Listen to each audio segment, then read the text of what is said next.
எனக்கு 15 வருஷமா விஷால் அவர்களை தெரியும். என்ன எங்க பார்த்தாலும் எந்த எந்த தருணங்கள்ல நாங்க பார்த்த இடங்கள்ல எப்பவுமே அந்த டியூ ரெஸ்பெக்டோட இருப்பாரு. எனக்கு எனக்கு ஒரு விஷயம் நடக்கும்போது எப்பவுமே குரல் கொடுத்துருக்காரு. எங்க வீட்டுக்கெல்லாம் கூட எனக்கு தெரிஞ்சு எந்த ஹீரோஸும் வீட்டுக்கெல்லாம் வந்ததில்லை. ஒரு பிரச்சனை நடக்கும்போது கூட he came to the house. Very sweet of him to you know அந்த கெஸ்டரே எனக்கு ரொம்ப ரொம்ப பிடித்தது. சமீபமாக தான் பேச ஆரம்பிக்கும் போது எங்களுக்குள்ளே ஏற்பட்டுருச்சு. அவருக்கும் தோணுச்சு, எனக்கும் தோணுச்சு. ரெண்டு பேரும் மியூச்சுவலாக அது அது அக்செப்ட் பண்ணிக்கிட்டோம். இது இது கல்யாணத்துக்கு தான் வந்து லீட் ஆக போகுதுன்னு தெரிஞ்சுக்கிட்டோம். ஸோ வை வெயிட் அப்படின்னு சொல்லிட்டு வி டிசைடட்.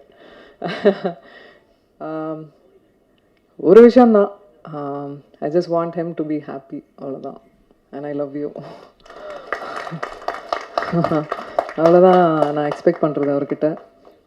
நல்ல மனிதர், நல்லா இருக்கணும், அவ்வளோதான்.